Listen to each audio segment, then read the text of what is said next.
The first meeting happened on Relay Station Kappa 3, in the commercial exchange bay that the station's administrators had designated for interspecies trade activity, and that smelled, depending on where you stood, of machine oil or recycled atmosphere or the specific sharp chemical signature that the Velcon preferred in their personal environment systems, and that humans found unpleasant without being able to say exactly why.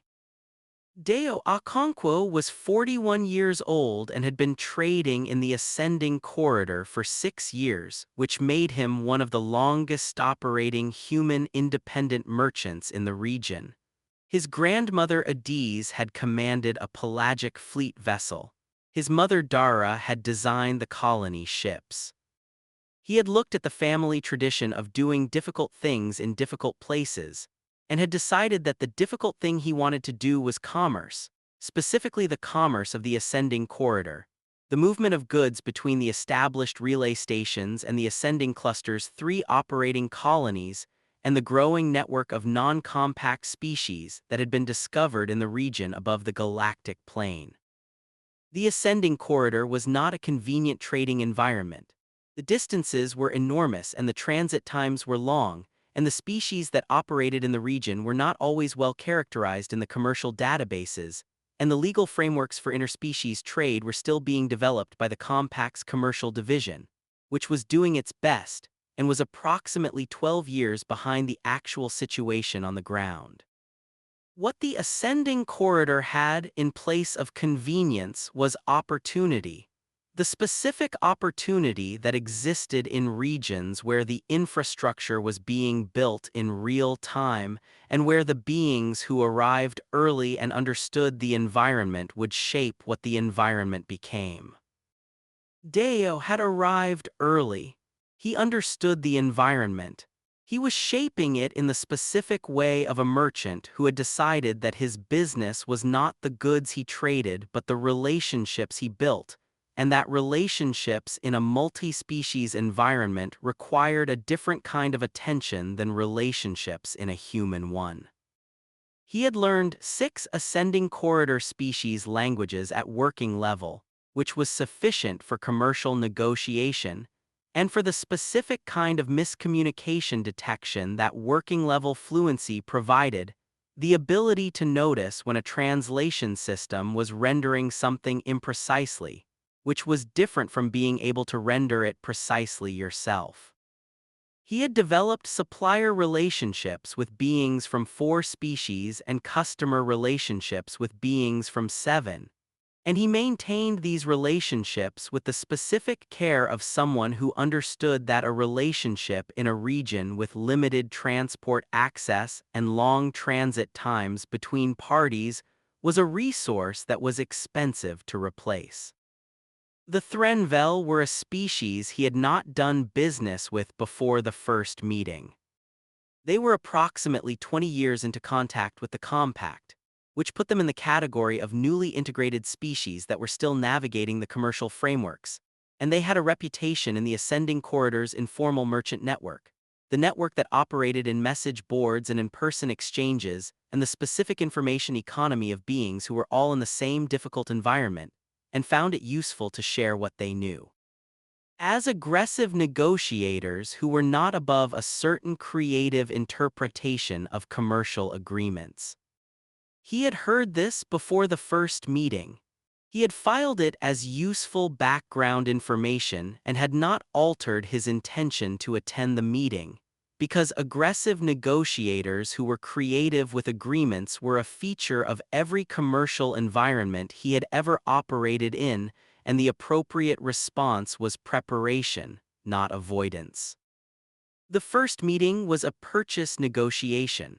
The Threnvel merchant, a being named Vethral San, was offering a cargo of processed mineral compounds that were in demand in the ascending cluster's newer colonies for construction applications.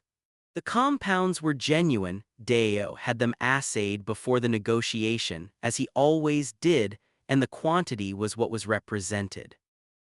The price was, after 2 hours of negotiation, agreed at a figure that Deo's research suggested was approximately 12% above market rate for the corridor, which was within the range he had budgeted for a first engagement premium with a new supplier.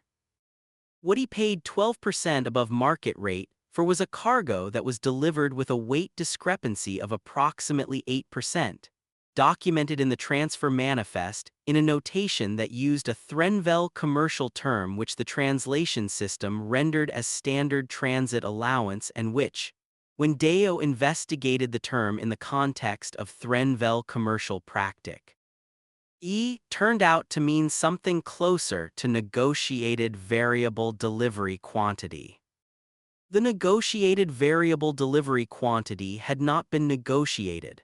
It had been inserted into the transfer manifest in a notation that was technically present in the documentation, and that Deo, reading the manifest in standard compact trade language, had not flagged because the term had not been flagged by his translation system as requiring attention. The 8% weight discrepancy at the agreed price per unit mass represented a loss to Deo of slightly under 4,000 standard credits. This was not a catastrophic sum. It was, in the context of his annual trading volume, a moderate loss on a single transaction, the kind of loss that happened in commerce that was part of the operating landscape.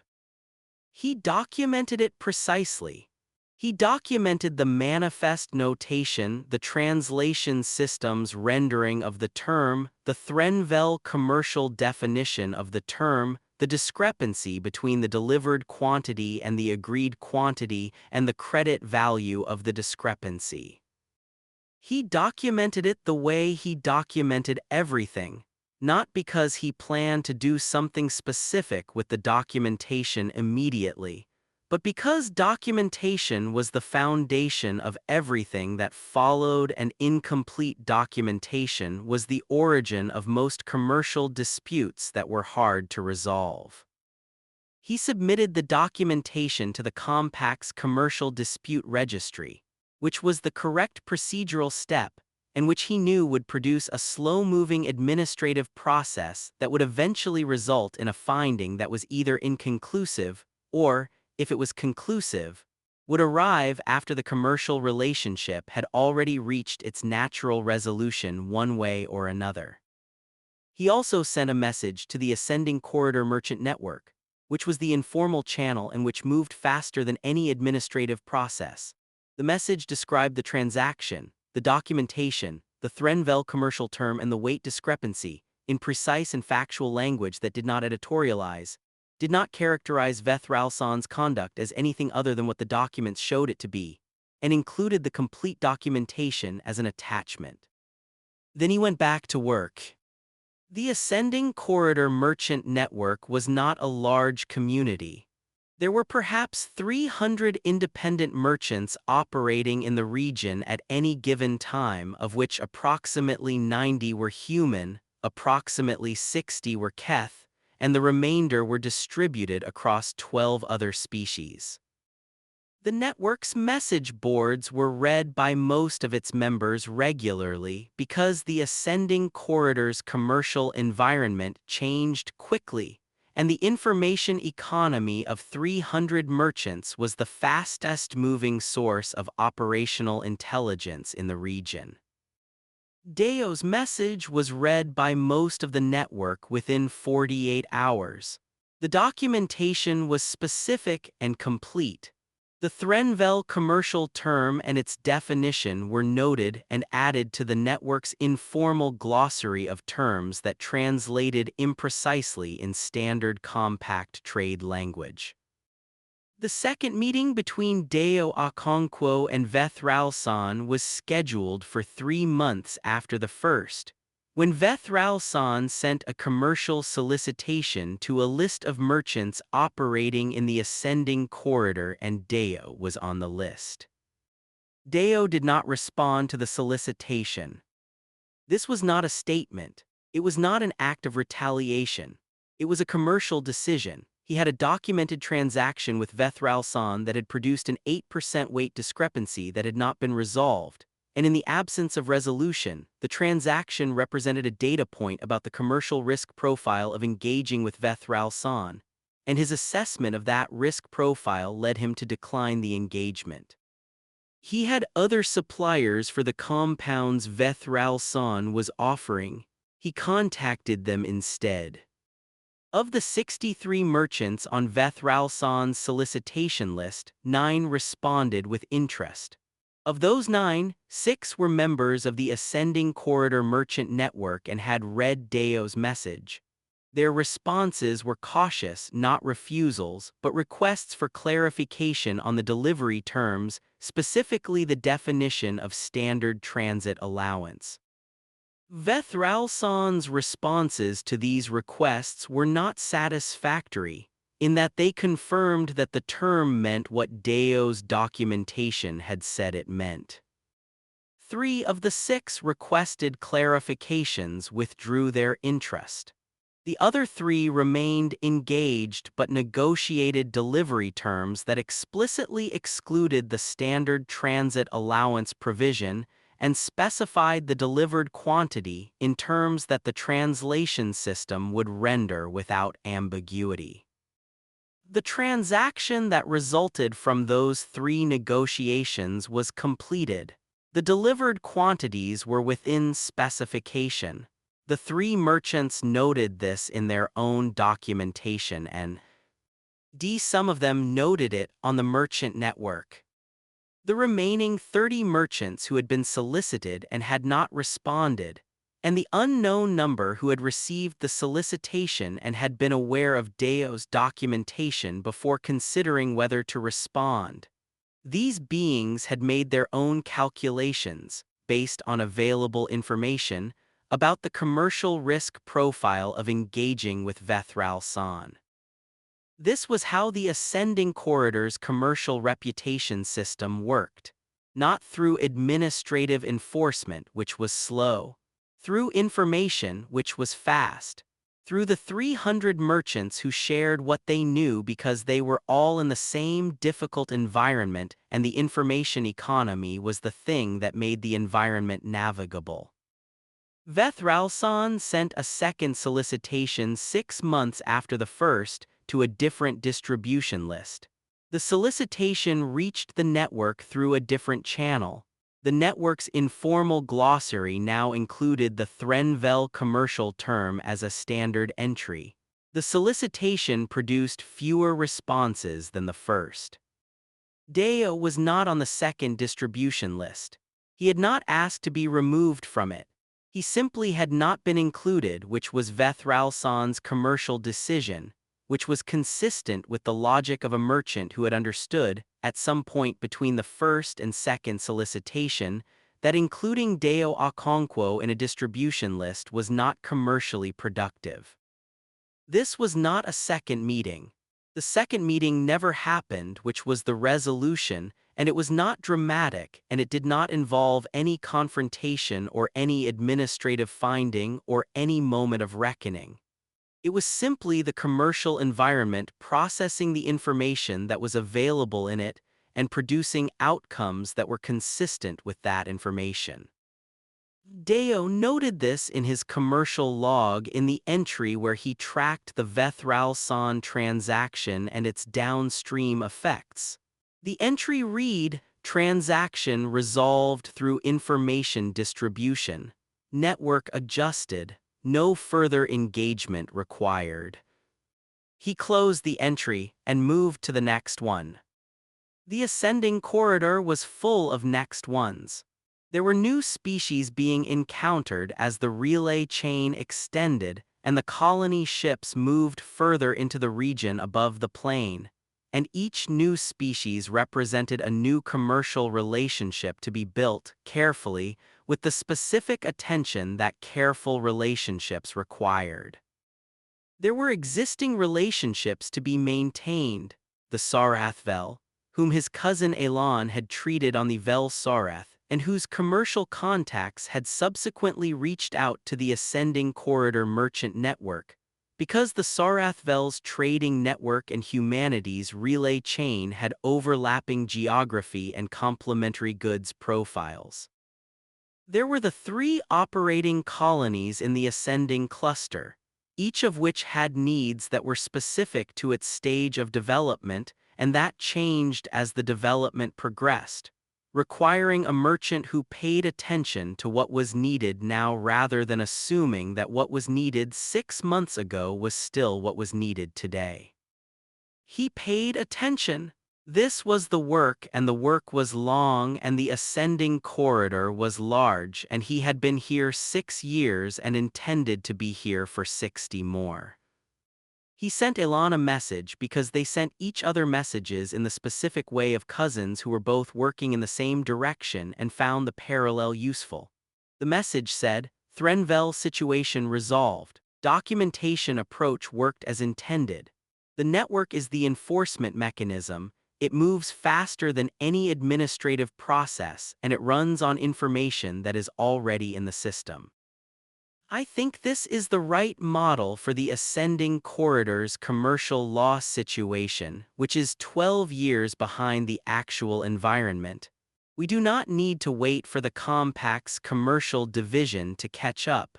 We need to build the network so the information moves correctly. Elon's response came 4 days later, which was fast given the relay distances. It said, "The body's immune system works the same way. Not central enforcement, distributed information about what is harmful, shared through the system faster than any central authority could process it. You have built a commercial immune system." Grandmother would say you learned the room. He read this twice and then he wrote back, "Tell grandmother I said hello and also that the ascending corridor's commercial environment is a room I am still learning. There is a great deal up here." He sent the message. He went back to work. Outside the viewport of his trading vessel, a mid-sized carrier named the Ascending 3 because he had bought it from the colony ship program and had kept the name because the name was right. The stars of the ascending corridor were the stars above the plane, fewer per unit of sky, more space between them, the specific quality of a region that was still becoming what it was going to be. He had 6 years of understanding of this region, and the understanding was not yet complete and would not be complete for a long time, and this was not a problem but a feature. The ascending corridor's incompleteness was what made it possible to shape, and shaping it was the work, and the work was worth doing. He thought about Vethral San, not with anger, because anger was not a useful commercial emotion, and he had trained himself out of it over 6 years of transactions that did not all resolve in his favor. With the specific analytical attention he brought to transactions that produced information, because every transaction produced information and the information was the asset.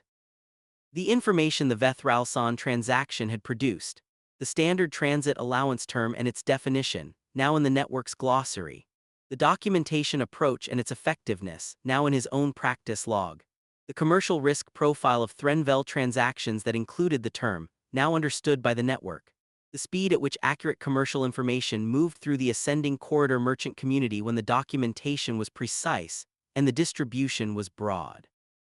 This was worth 4,000 credits, possibly significantly more over the time horizon in which the network would use that information to calibrate its commercial relationships with Threnvel merchants. He wrote a note in his commercial log, in the section where he kept observations rather than transactions, the section that his mother had told him to maintain when he started the business and that he had maintained because his mother was invariably right about things. The note said, "The ascending corridor's commercial law situation is incomplete. The compact's frameworks are 12 years behind. In the absence of formal enforcement mechanisms, the operating standard is information quality. Who knows what, how accurately, how quickly. The merchant who documents precisely and shares what is documented has the most influence over the operating standard. Documentation is not protection against being cheated. It is the mechanism by which being cheated once becomes the basis for not being cheated again, by that party or by parties that party resembles. The key is the network. The key is the documentation. The key is that the information moves." He read the note back. He added one line at the bottom: the second meeting never happened. That is the outcome, that is sufficient. He closed the log. He checked the transit schedule for the next leg of the route, which was a cargo run from Kappa 11 to the second ascending colony, carrying biological substrate compounds that the colony's agricultural systems needed and that were not yet locally available because the colony was in its third year, and the agricultural infrastructure was still being calibrated to the local conditions. Third year was the difficult year for ascending colonies. The initial infrastructure was operational and the immediate survival questions had been answered, and the reality of the distance had begun to register not as fear, because the people who came up here were not the kind of people who were paralyzed by fear, but as a weight, the weight of 250 light-years between you and everything that had ever been familiar. The colonies in their third year needed goods, and they needed the sense that the goods would keep coming, that the relay chain was real and the merchant network was real, and the choice to come here was not an isolation but a location. He ran the route precisely because the route was what the colonies needed, and the colonies were what the ascending direction was becoming, and the ascending direction was the thing his family had been building toward for 3 generations. His grandmother in her ship in the deep field, his mother in her colony ship designs, his cousin in a medical bay on a join-tops vessel with 43 pages in her head, and him on a carrier called the Ascending 3, running agricultural substrate from a relay station to a colony that was in its third year and needed to know the goods would keep coming. They would keep coming. He filed the transit plan and began the pre-departure checklist, which was the work before the work and which he ran the same way every time, not from habit, but from the understanding that the checklist was the thing that made the next 6 weeks survivable, and survivability was the foundation of everything else. He thought about his grandmother Adiz, 40 years ago, building the acoustic picture of a reach fleet from the inside of an orbital shadow, knowing every sound that every ship made. He thought about his mother Dara, 60 years ago, designing a closed-cycle environment capable of indefinite operation, solving the problem of living far away from everything. He thought, we have been building this for a long time, the relay. Why chain and the colony ships and the merchant network and the medical protocols and the commercial documentation practices and all of it, every piece of it built by someone who understood the room they were in and paid attention to it and did the work. He thought the second meeting never happened. That is the outcome, not dramatic, not confrontational, not heroic in the way that heroism was usually described. Just the information moving correctly through the network and the network adjusting and the commercial environment producing outcomes that were consistent with accurate information. That was sufficient. It was, in fact, everything. He completed the checklist. He filed the departure plan. He began the transit to the second ascending colony, carrying the substrate compounds that the agricultural systems needed on a route that was 6 weeks long and that he knew in the specific detail of someone who had run it 11 times. The stars of the ascending corridor were outside the viewport, and they were the stars above the plane, and they were, he thought, the right stars to be under if you were doing the work of building something in a place that had not yet become what it was going to be. He was under them, he was doing the work. That was enough.